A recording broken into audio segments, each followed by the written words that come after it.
موسی کلیم الله علیه الصلاة والسلام چې دا یو جلیل القدر نبی او پیغمبر دی.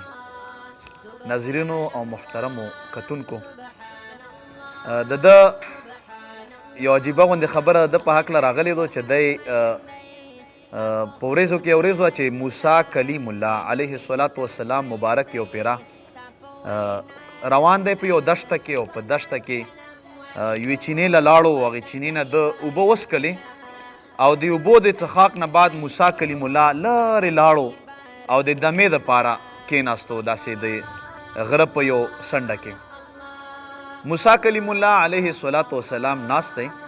په دغې دوران کې یو هغه راغی، یو کس راغی چې هغه په اسپه باندې سور و، او هغه دغې چینې نه د اوبو د څښاک دپاره چې کله یې اوبه وڅښلې، نو دغې صاحب نه یو د روپو یوه تیلې او کڅوړه دا دغې چینې سره پاتې شوه.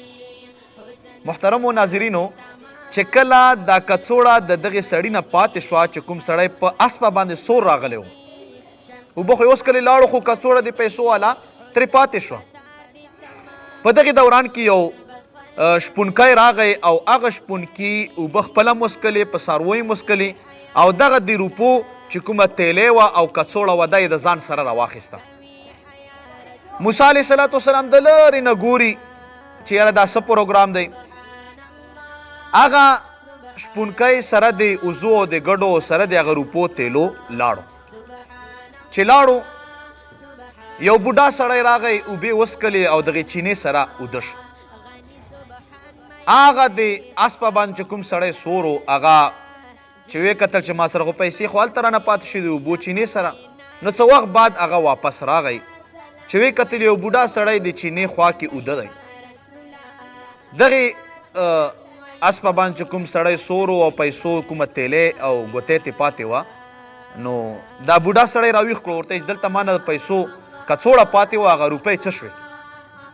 دا بوډا ورته وایي چې ما ته خو د پیسو پته نشته دی، زه نه یم خبر و، اوبه مې وڅښلې و، دا دلته اوده یم، ما ته د پیسو نه مې راخیستې دي او نه راته پته شته.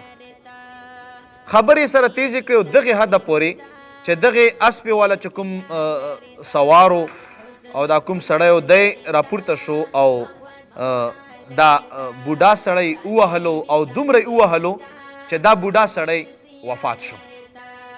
چې کله بوډا سړی وفات شو، موسی کلیم الله راغی، هغه سړی خو لاړو، په خپل لاره باندې روان شو، خو سړی مړ کړو او وفات کړو. موسی علیه السلام والسلام چې راغی، ورته فرمایي چې یا الله تا عجیبه غوندې کار دی. زه په خپلو سترګو باندې وینم چې ما وکتل چې پیسې چا واخیستې او ووژلی څوک شو. الله تبارک وتعالی ورته ډېره عجیبه غوندې خبره کړي چې دا د مونږو تاسو ټولو دپاره یو نقش قدم دی، او د مونږو تاسو ټولو دپاره یو بهترین یو نقش قدم دی، یو بهترین د زندګۍ هغه طرز دی. الله تعالی ورته فرمایي چې موسی علیه السلام والسلام زه ظالم نه یم. دا کوم سړی چې راغی چې په اسپه باندې سور او د روپو هغه کڅوړه ترې پاتې شوه، او دا کڅوړه بیا